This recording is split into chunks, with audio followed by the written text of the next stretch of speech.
Samajwadi party के राष्ट्रीय अध्यक्ष अखिलेश यादव आज चित्रकूट पहुंचे। चित्रकूट हवाई पट्टी पर उन्होंने पत्रकारों से वार्ता करते हुए कहा कि योगी सरकार की ठोको नीति की वजह से पूरे प्रदेश में न जाने कितने लोगों का फेक एनकाउंटर हो गया। आज अगर हम देखें तो उत्तर प्रदेश में तो सबसे ज्यादा कांस्टेबल डेथ उत्तर प्रदेश में हुई है। फेक एनकाउंटर भी उत्तर प्रदेश में ही सबसे ज्यादा पहुंच गया है। ह्यूमन राइट कमीशन ने इन्हें नोटिस दिया है। उन्होंने कहा कि जितने भी फेक एनकाउंटर हुए हैं उन्हें मुआवजा दिया जाए। हम भारत के लोग हैं, जो हमारी संस्कृति, हमारा धर्म, हम सदियों से मांगते हैं। और मंदिर को इस तरह की घटना को जो बंदाई में जो शर्मसार कर देने वाली घटना घटी, इसको सोचकर सरशर्म से झुक जाता है।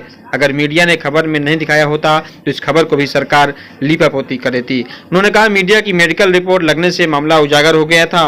वैक्सीन वाले बयान पर उन्होंने कहा, पूछा गया तो उन्होंने कहा कि भाजपा पहले ये बताए कि उत्तर प्रदेश के गरीबों को सरकार फ्री में वैक्सीन कब लगाएगी। जब उनकी सरकार आएगी, सत्ता में होगी, तभी गरीबों को मुफ्त में वैक्सीन लगेंगे। मैं खड़ा होकर ही वैक्सीन लगवाऊंगा। कई बार आने का मौका मिला है और समाजवादी सरकार थी, उस समय भी कई मौकों पर हम यहाँ आए हैं, इसी हवाई पट्टी पे उतरे भी हैं। और आप में से जो साथी उस समय से काम कर रहे हैं वो जानते होंगे कि बड़े पैमाने पर यहाँ पर लैपटॉप डिस्ट्रीब्यूशन हुआ। मैं खुद करने आया था। समाजवादी पेंशन खुद बांटी थी। उसके बाद लगा, और ये हवाई पट्टी देन किसी की है तो नेताजी की देन है।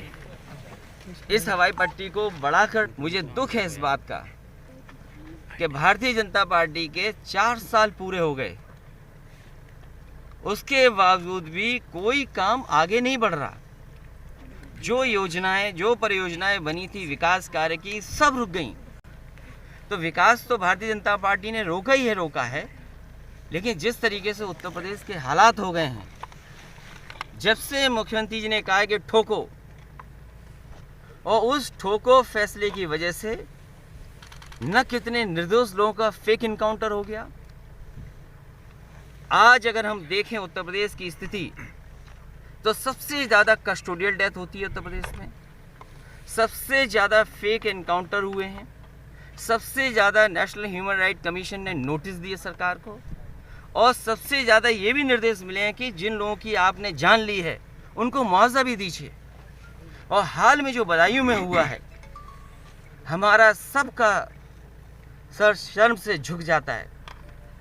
हम भारत के देश के लोग जो धर्म, जो परंपरा, तमाम चीज़ों को मानते आए और सदियों से मानते आए, और मंदिर में ऐसा काम हो जाए, मंदिर के पुजारी, मंदिर में जो जिम्मेदार लोग हैं उन पर प्रश्न लग जाए।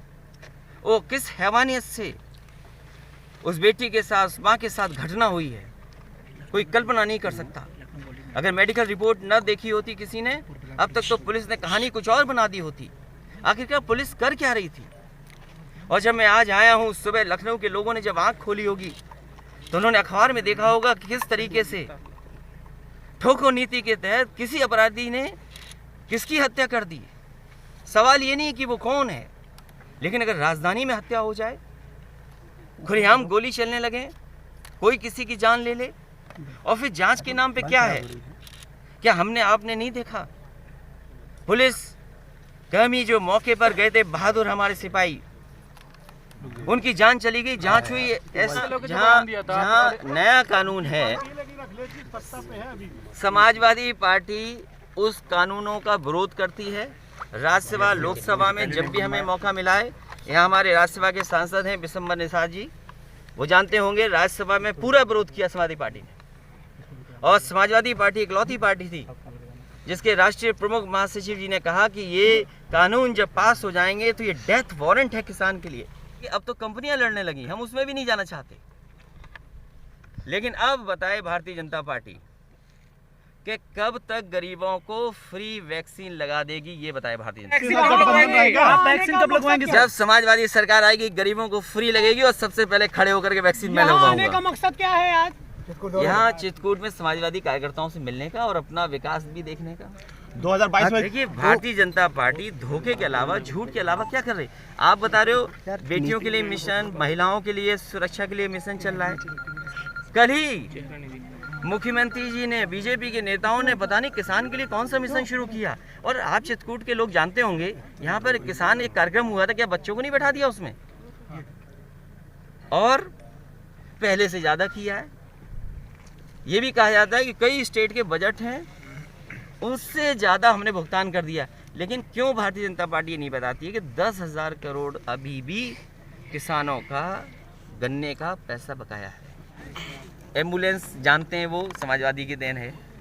पुलिस गड़बड़ा गई, 100 नंबर से 112 हो गई, लेकिन समाजवादियों की देन है। और यकीन करिए, जिसको भी समाजवादी पार्टी ने लैपटॉप दिया हुआ आज भी चल रहा होगा उसका। और लोहिया गांव में जिसमें सोलर पैनल से लाइट दी होगी, उसे कोई बिल नहीं देना पड़ता होगा, आज भी बिजली चल रही होगी उसकी। तो ये योजना क्या आप बड़े काम होना जी, बड़े बिजली, ये बीजेपी वाले बताएं कि बिजली का बड़ा कारखाना कौन सा लगाया उत्तर प्रदेश में? एक बताएं हमें, एक बताएं कोई सा। अपने घोषणा पत्र में बताएं कि कौन सा एक्सप्रेस वे इन्होंने घोषणा पत्र में लिखा था। इन्होंने कहा लैपटॉप देंगे, कहाँ है लैपटॉप? क्या 100 नंबर इनकी है जो 112 हो गई? एक एम्बुलेंस नहीं बढ़ा पाए। जो कांस्टेबल, हेड कांस्टेबल को गाड़ियाँ अच्छी मिलती थी, वो छीन ली गई उनसे। आज एम्बुलेंस में डीजल नहीं है, पेट्रोल की मारामारी है। और कोविड का क्या किया इन्होंने, बताओ? अस्पतालों में क्या इंतजाम है? ये वैक्सीन लगाने जा रहे हैं, उसके लिए फंड क्या दिए अस्पताल में? आप बताओ। 400 करोड़ की योजना हमारे कान में बता रहे हैं, 400 करोड़ की जाने कहाँ की है, कहाँ पे? लेकिन ये बताओ वैक्सीन का फंड कहाँ है? वैक्सीन का फंड कहाँ है उस 400 करोड़ में? बताइए हमें आप। जो वैक्सीन सबसे ज़रूरत है, जो गरीबों को लगनी है, तो बताइए उसके लिए फंड क्या है? अगर फंड हो तो बताइए हमें आप। बस रंग बदल देंगे, रोप पे बन जाएगी। ठीक, धन्यवाद। और